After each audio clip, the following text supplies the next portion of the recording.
She sat across from me at our biggest client pitch, smiling like she always did.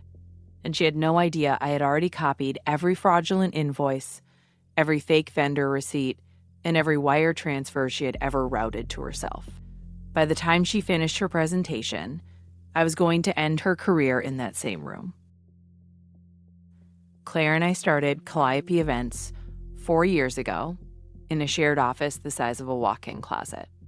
We had one laptop between us, a whiteboard covered in color-coded timelines, and an understanding that felt rare between two people who had only known each other 6 months before going into business together. She was brilliant with clients. Magnetic. She could walk into a room of skeptical corporate executives and have them laughing within 3 minutes. I was the architect behind the curtain, the one who built the budgets, managed the vendors, negotiated the contracts. We complemented each other so naturally that people assumed we had been friends for decades. Within 2 years, we were clearing over $600,000 annually. Within 3, we had a team of 5 and a client roster that included 2 Fortune 500 companies. Claire always insisted on handling vendor payments herself. She said it was because she had the personal relationships. And I believed her because it made sense and because I had no reason not to. She had a habit of keeping a separate petty cash account for what she called quick turn expenses, things that supposedly needed to be paid same day before a contract lapsed. I signed off on it without a second thought. She also took a lot of calls in her car during lunch. I noticed that. I just never connected it to anything. The first crack appeared on a Tuesday in March. I was reconciling quarterly expenses because our accountant was on medical leave, and I came across a vendor invoice from a company called Lumen Creative Solutions. The invoice was for floral installation services at an event we had managed in January. The amount was $4,200. Reasonable enough, except I remembered that event clearly. I had sourced the florals myself through a vendor I had used for years, and the total had been $2,800. I pulled the original receipt. Both had been paid. I sat there for a long time staring at the 2 line items on the same spreadsheet, and I told myself it was a clerical error. Claire processed dozens of invoices a month. Duplicates happen. But I searched for Lumen Creative Solutions that afternoon, and there was no website, no social media, no business listing anywhere except a bare-bones LSE filing in the state database. Registered 7 months prior. The registered agent was a name I did not recognize. I went back through 6 months of records and found Lumen Creative Solutions billed to us 4 more times, always between $3,000 and $5,000, always for services that overlapped with work I knew had already been completed by a different vendor. That night, I could not sleep. I lay in the dark and did the math in my head and kept arriving at numbers that made my hands feel cold. I did not confront her. I wanted to. My chest ached with the need to call her and say the words and hear whatever she would say back. But something quieter and older in me understood that if this was what I thought it was, confrontation would only give her time to cover her tracks. I hired a forensic accountant named Paul Mercer the following week. I told him I needed a full review of every vendor payment, every petty cash withdrawal, and every expense report filed in the past 24 months. I told him to report only to me. I told him I needed it done quietly and I needed it done right. He said 8 weeks. I said fine. Those 8 weeks were the longest of my life. I sat across from Claire at our Monday meetings and watched her laugh and gesture and talk about the Santiago wedding and the Ogilvy product launch, and I smiled back because I had to. I watched her tap her phone under the table during budget reviews. I watched her offer to handle the quarterly vendor audit herself and understood for the first time why she always volunteered for that task. When Paul delivered his final report, it was 46 pages long. Claire had created 3 shell vendors, Lumen Creative Solutions, Bridgepoint Media Group, and an entity called Slate & Co. All 3 were registered under the name of her cousin, Tomas Herrera.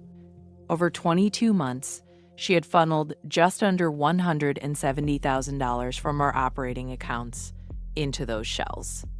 She had also been skimming the petty cash account at a rate of roughly $800 a month, always in amounts just small enough to avoid triggering any threshold that might prompt questions. The refunds that vanished were client overpayments she had pocketed before they ever hit our books. Every Monday, she smiled at me across the table. Every Monday, she was stealing from me. I remember the night I read the last page of Paul's report. I was sitting at my kitchen table with a glass of wine I had not touched, and the house was so quiet I could hear the refrigerator humming. I thought about the year Claire and I had worked 70-hour weeks to land the Ogilvy account. I thought about the time she brought me soup when I had the flu and sat on my couch editing proposals with me until midnight. I thought about all of it, and then I closed the folder and put both hands flat on the table and breathed until my pulse was steady. I was not going to scream. I was not going to cry. I was going to take everything back, and she was going to watch it happen. The Santiago Park wedding was scheduled for June, but before that, we had the biggest pitch of our year. Meridian Hotels was looking for an exclusive event planning partner for their entire Northeast portfolio. 12 properties. Estimated annual contract value of nearly $2 million. Claire had been preparing the pitch deck for weeks. She was electric with excitement. She kept saying this was the one that would put us on the map permanently. I let her lead every aspect of the preparation. I encouraged her. I reviewed her slides and told her they were the best work she had ever done. And I meant it, because Claire was genuinely talented, which made all of it worse. While she polished her presentation, I was building something else entirely. I had Paul prepare a summary document of his findings, formatted cleanly, with dates, amounts, account numbers, and the LLC registrations, linking the shell vendors to her cousin. I had our attorney, Rebecca Lowe, draft a dissolution agreement that would transfer full ownership of Calliope Events to me, effective immediately upon signature, in exchange for my agreement not to pursue criminal charges. Rebecca also prepared a civil claim as a backup, ready to file within 24 hours if Claire refused to sign. I contacted each of our 5 employees individually, in private, and told them that a leadership change was coming. I did not share details. I told them their jobs were secure and that I would explain everything soon. I also reached out to 3 of our largest ongoing clients, the ones whose accounts Claire had touched most directly. I gave them a confidential briefing and my personal guarantee that their funds and contracts were intact. Claire had spent weeks preparing to walk into that room and win everything. She had no idea what I had built while she wasn't looking. The Meridian pitch was on a Thursday afternoon. Conference room on the 14th floor of their Manhattan office. Claire wore the navy blazer she always wore to big meetings. She was radiant. She commanded that room for 45 minutes, walking the Meridian team through our portfolio, our process, our creative philosophy. She was funny and warm and persuasive, and when she finished, the Meridian VP actually applauded. Claire turned to me with that smile, the one that had made me trust her 4 years ago, and I smiled back. Then I said I had a brief addition to the presentation. Claire looked surprised but gestured for me to go ahead. I stood and thanked the Meridian team for their time, and I told them that before we moved forward, I owed them full transparency about the financial integrity of our company. The room got very quiet. I opened my own folder and laid out Paul's summary in clean, factual terms. I explained the shell vendors. I explained the skimming. I named the amounts. I did not raise my voice. I did not look at Claire until I was finished. When I finally looked at her, the color had left her face entirely. Her mouth was open, but nothing came out. The Meridian VP asked if this had been reported to law enforcement. I told him it was being handled through legal counsel and that I was in the process of assuming sole ownership of the company. I told him I was sharing this because I believed he deserved to make an informed decision about who he was partnering with. Then, I sat down. Claire found her voice in the elevator afterward. She grabbed my arm and said I had humiliated her, that I had destroyed everything we built. I told her I had not destroyed anything. She had. I handed her a manila envelope containing the dissolution agreement and told her Rebecca Lowe would be expecting her call by end of business Friday. She stared at the envelope like it was something alive. She signed it Friday morning. Rebecca told me Claire had cried through the entire meeting, but had not contested a single clause. She knew what Paul's report contained, and she knew what a courtroom would do with it. The dissolution transferred full ownership of Calliope Events to me. Claire forfeited her equity stake, her profit sharing, and her client relationships. She was also required to repay $170,000 over a structured timeline, with missed payments triggering an automatic referral to the district attorney. Within a week, word had spread through our industry. Event planning was a small world. Claire's name became synonymous with the kind of betrayal people whisper about at conferences. Her cousin Tomas shut down all 3 LLCs within days of the signing. 2 vendors who had facilitated payments through Claire's shell accounts quietly severed their relationships with anyone connected to her. I heard through a mutual contact that Claire had applied for a position at a competing firm and been turned down after a reference check.